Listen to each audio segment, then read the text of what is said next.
So I'm actually quite happy now to turn it over to another good colleague and INSEAD professor. This is Klaus Wertenbroch.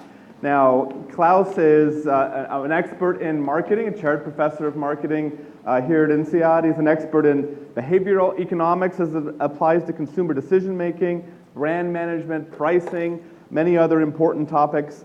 He is also an editor in one of the big marketing journals, so really deeply involved in research, and also directs this INSEAD strategic marketing program, the executive education program that we have. So he's going to give us a very interesting talk on marketing dystopia. So take it away, Klaus. Thank you, Jason. I think the mic is on. Yes, I can hear myself. Thank you. Very good. Can I just leave this here? Thank you. Yep. All right, so if I click on this, I guess the next slide comes up, right? It should. Yes. Yep. Okay. All right, marketing dystopia. Okay. I'm a consumer researcher and I do research on behavioral economics. So what behavioral economists do is they kind of poke holes in what's wrong with actual economics. So because economists like big data and they like making all kinds of predictions and so on, I make it my business to show what potentially the dark side of it is. So hence the title, Marketing Dystopia. I don't mean to say that big data, algorithms, artificial intelligence is a bad thing. No, it's fantastic, but we need to be very, very careful with how we deal with this. And I think especially this year and the last couple of months of 2018 have shown us that now there's a very sort of public awareness of the possible dangers of this. So that's what I'm going to go into. Now, why the title of the talk, Dystopia? Machine learning algorithms, AI, enable us in marketing to move from the age of segmentation to the age of personalization. Segmentation essentially characterized the second half of the last century. Ted Levitt in 1960 coined this term, marketing myopia. And what he was trying to say was essentially that up until then, companies were product-oriented. They saw themselves in the business of making certain products. They didn't see themselves in the business of satisfying customer needs. The same need could be satisfied with many different products. So that was the product orientation, was myopia, and he tried to change that by focusing companies on customer needs. You might say from today's perspective, what's so brilliant about this? But at the time, this was sort of a major insight. He became a very influential marketing thinker. So what we're seeing now is the move from segmentation-based marketing, where we could actually charge different or customers in different segments, different prices depending on their segment membership, a move toward personalization. Now, forgive me, a couple of sort of graphs, it's not very difficult. Just to illustrate this very simply, what was marketing like in the past? We were selling on the horizontal axis, we were selling goods at a certain price, let's say at 16 euros, dollars, whatever it was, and we had a number of customers who bought them.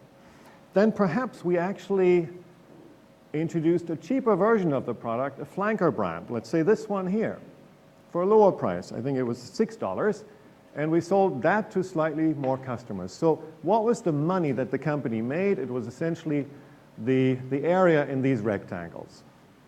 How can the company make more money? You all understand this. If we could actually sell to each different customer at a different price, according to their willingness to pay, we would move from segmentation to personalization. Personalized products, personalized offers, personalized pricing. And as you can see, everything that's green under the curve now is pure profit for the company. I'm assuming the company doesn't have any variable cost, and this actually characterizes, I think, many of today's information-based businesses. So, how does personalization allow us, or is personalization rather, a form of marketing utopia, which is perfect, the kind of marketing that we always wanted to do but never could because we never had the data? Or does it actually lead us to a form of dystopia, a brave new world that sounds pretty scary actually? Some of you, many of you who live in Singapore have used Uber before, not so much lately anymore, but now there are different alternatives available, of course. But what Uber does, it uses its data to charge everyone their own price. They do all kinds of, they have all kinds of ways to cover this up. They call it a service fee and so on, but that's essentially what they do. They differentiate between us individual customers and charge us different prices for ultimately the same thing. It's called price discrimination. We've all heard about it, or personalized pricing. That makes it a little more palatable. Sound a little more palatable, perhaps. Here's what, according to some survey, what companies are doing with artificial intelligence and the data that they analyze with artificial intelligence. So at the top of it is tailor-made pricing, personalized pricing. But what's also important, is that you can also use data to personalize the offers. So a company that uses data, the more data they have, the more they can put together an offer that fits this customer right now at this kind of moment in time. And that's actually the ability, the sort of localized monopoly that they can create to personally price the product to first degree or perfectly priced discriminate against us. This might sound harmless enough. This is simply marketing sort of to perfection. But there's other things that are happening with the data. So here's a Chinese company, Face++.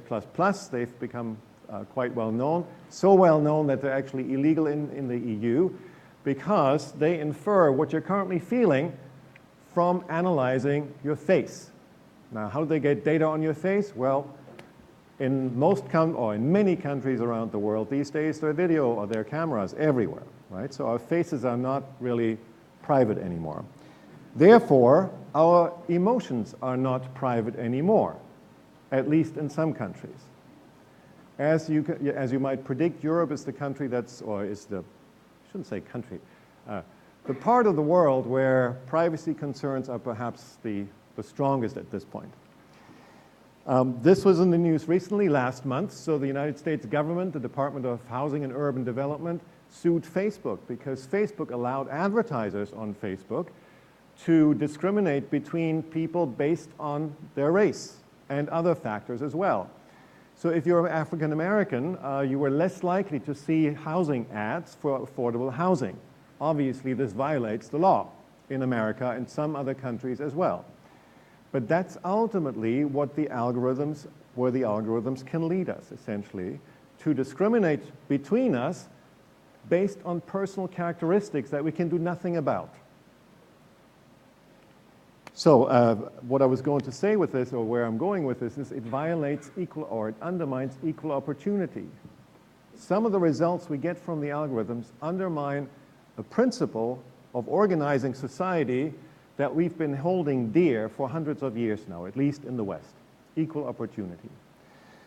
We know since the Facebook Analytica scandal, that was Freudian.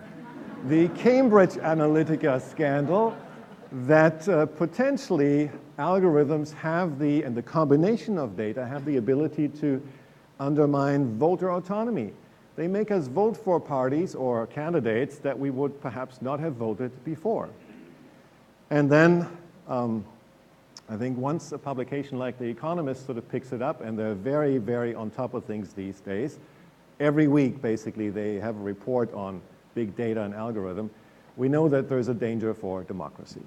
All right, we all know these examples. We've seen them in the press.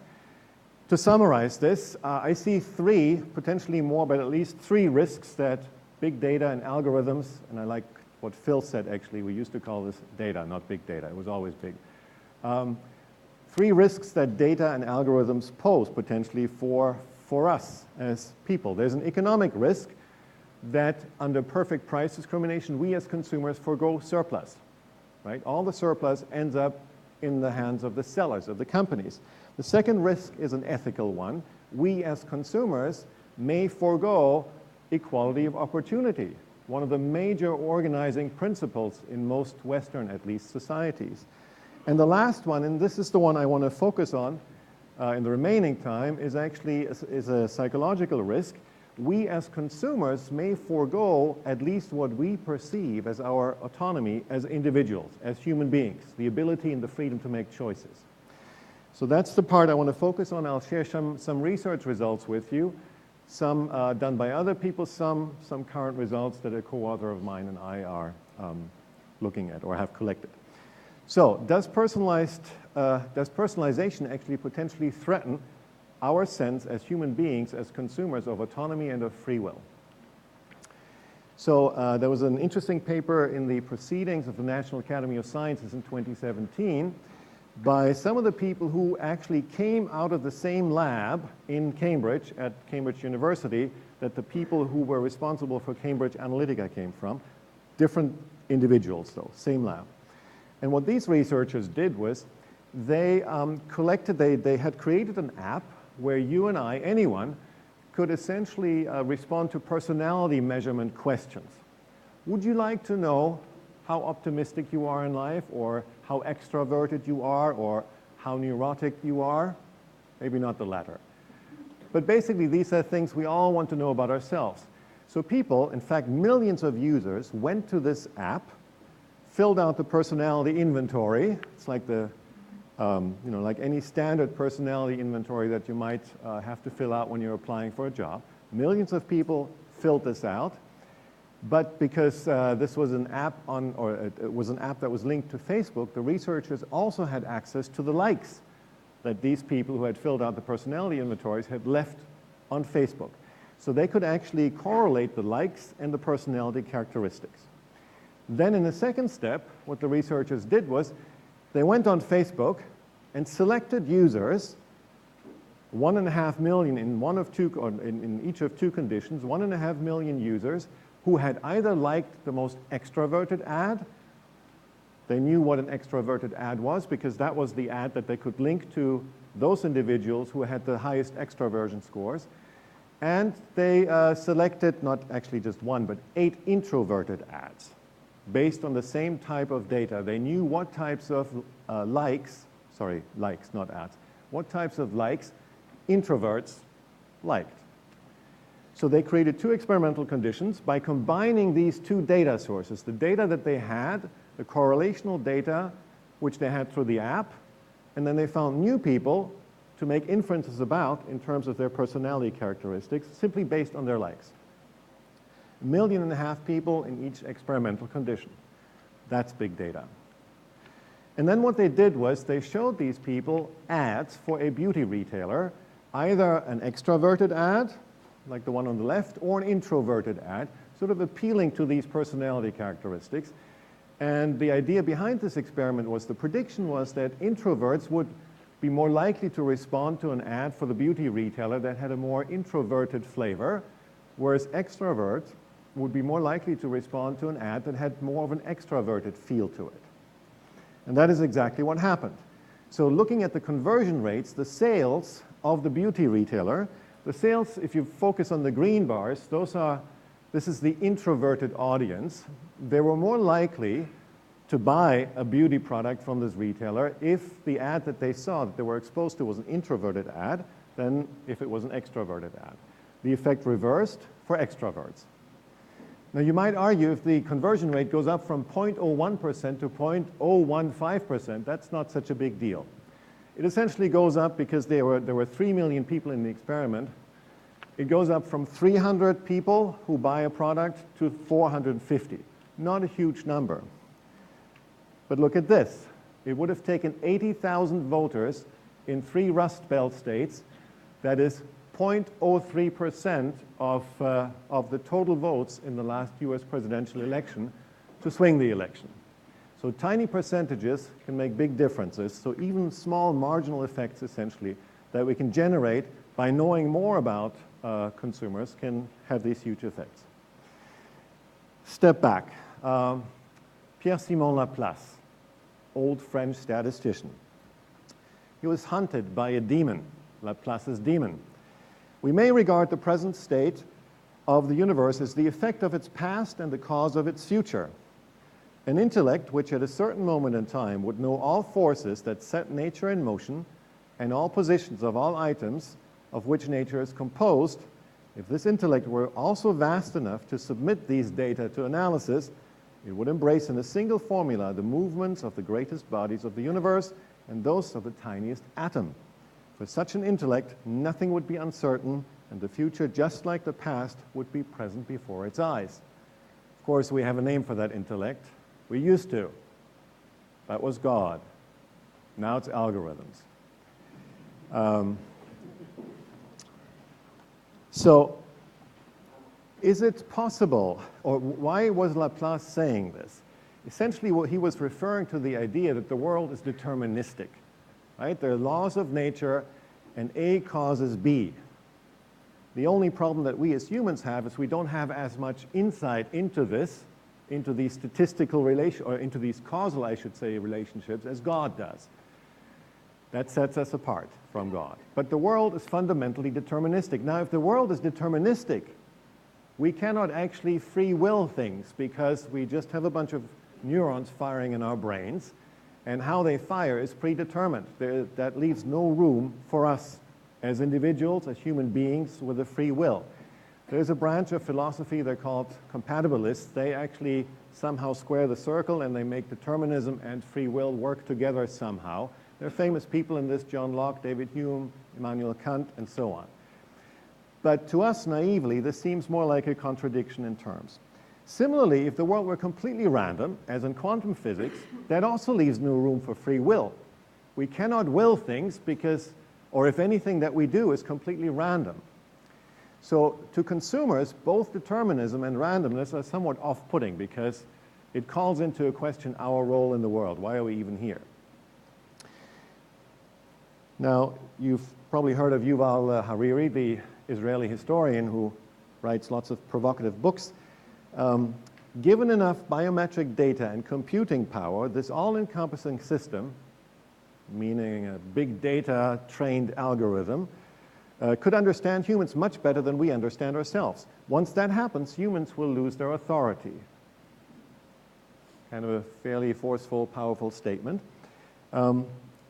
Might the algorithms actually threaten our identity and our self-concept? And more particularly, might prediction algorithms that tell us what we prefer, might they call into question our belief that we actually freely will what we prefer?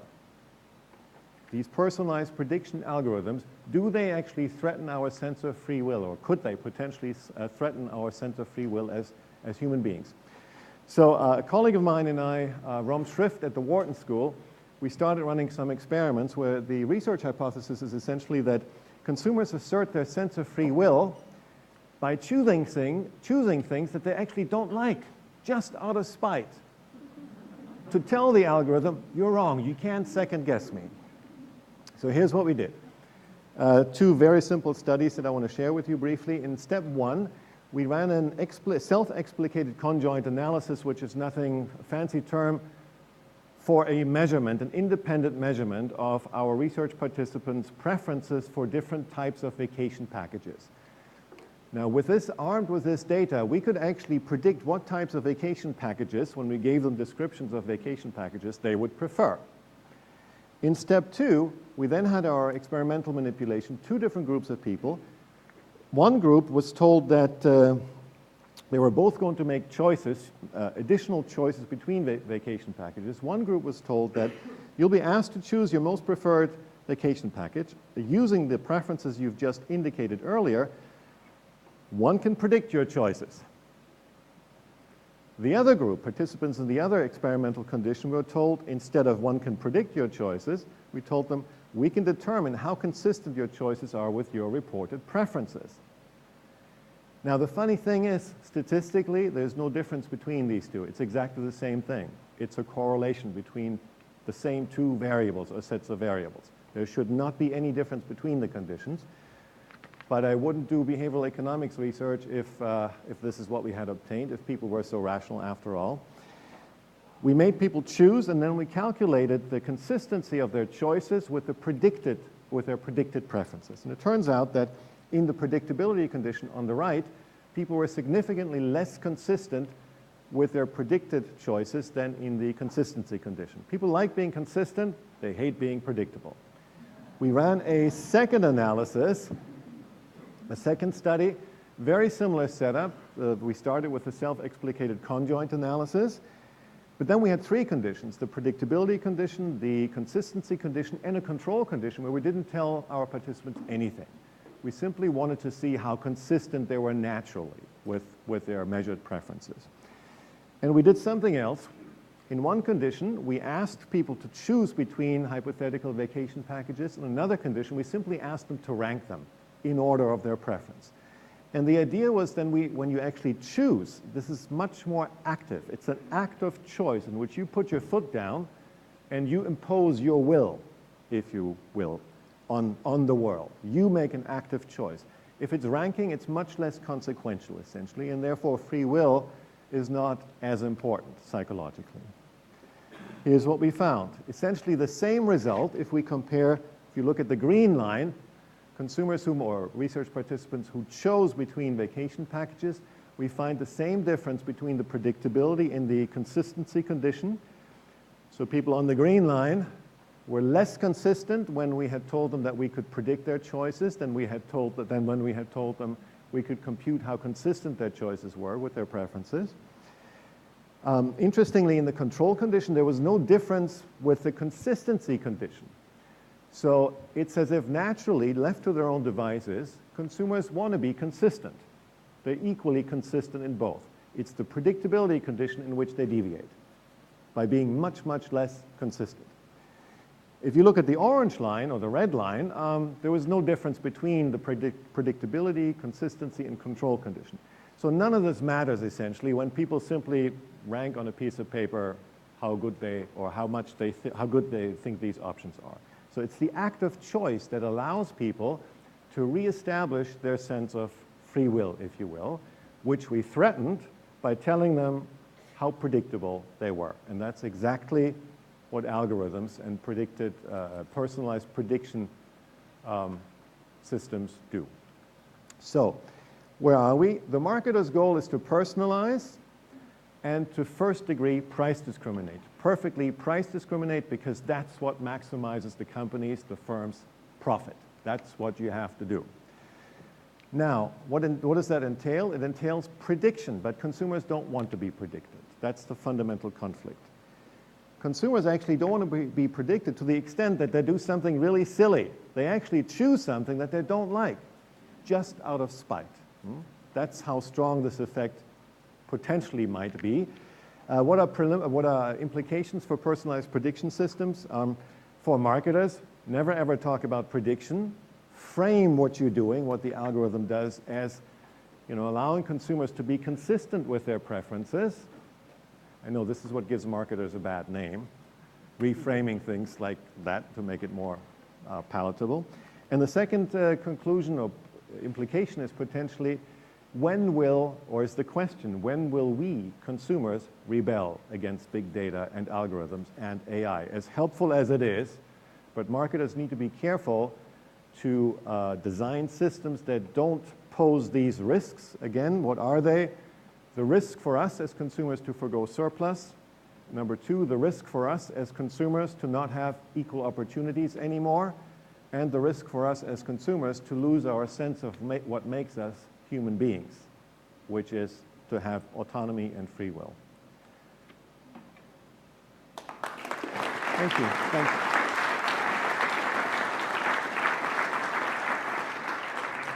I think that's a very fascinating set of findings about how consumers and human beings are reasserting themselves and actually rebelling against a lot of these prediction algorithms, and that's going to be a big conundrum for marketers to think about. Why don't we take a few questions? Right here.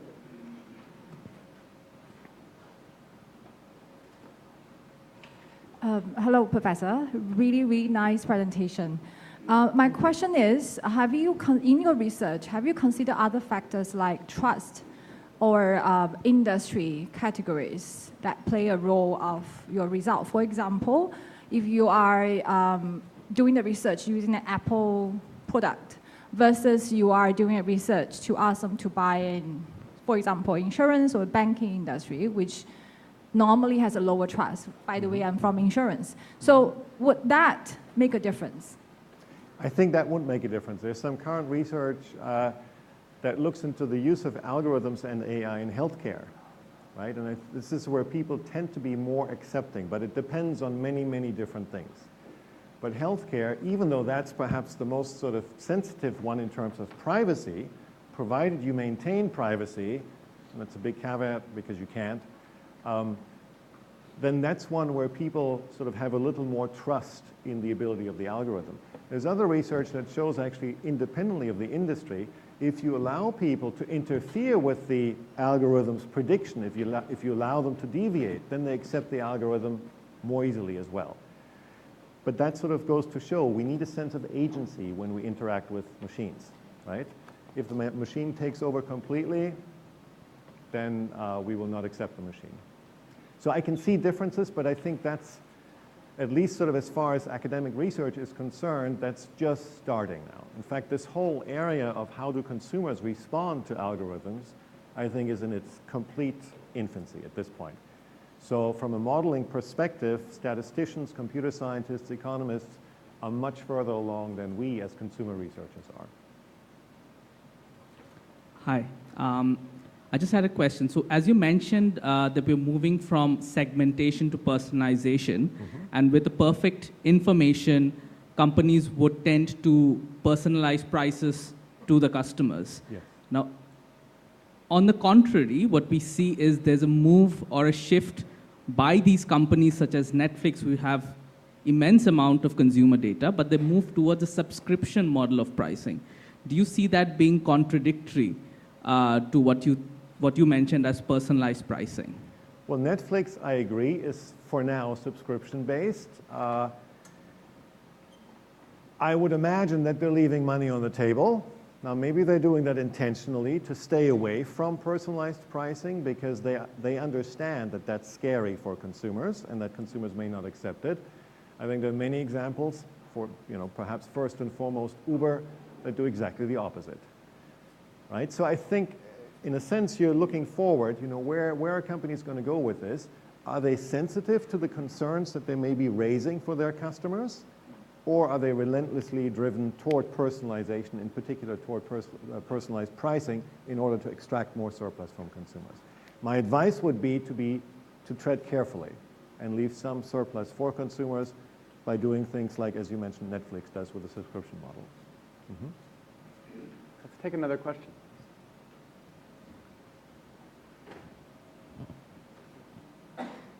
Hi, Professor. Fascinating discussion. I'm in marketing. I'm in a very similar space. And we speak about this dichotomy of personalization a lot. We've done a series of randomized experiments, possibly, I think, about 200,000 randomized experiments over the course of 10 years between Google and Facebook, and now with Amazon, and soon to be with Alibaba. One of the findings that we're deciphering is free will or pushback from consumers is actually dependent on the generation of consumers. And possibly, newer generations will not push back as far as perhaps me or my predecessors. And that causes a lot of questions when it comes to ethics with marketing. And in fact, we go out into the industry and speak about marketing as a force for ethics more and more. I would love to hear through your research, are you finding similar findings and the role that marketing actually needs to play in this modern economy of personalization? First of all, that is fascinating. You're sitting on the data. I don't know. So you're actually at the forefront of the research there. I think that raises a fantastically interesting, shall we say, question about the role of marketing in society. Is marketing actually turning younger people into robots, right? Some more anthropologically oriented consumer researchers, they are currently thinking about the links between the merger of machines and human beings, right? So that human beings can fulfill some of the functions, the more peripheral functions that the robots perhaps don't want to do. Cyborgs. So you mentioned a generational question. I am from a generation which has been exposed to science fiction movies, which by now have all come true. I hope that's not true for the currently younger people, that they will not have to suffer that or endure that. I think ethics is a hugely important question, and I think there's room for companies to, if you will, maximize profits, because they have to, in the long term, by positioning themselves not only through talk, but through what they do as more ethical companies that don't actually take advantage of all the fantastic technological and economic possibilities that are increasingly out there. So, limiting yourself a little bit of self-restraint as a company, I think might actually in the longer term go a long way. And I would actually mention Apple there, right? The new privacy company. Thank you. Thank you. Well, Klaus, thanks so much. Great. Thank you.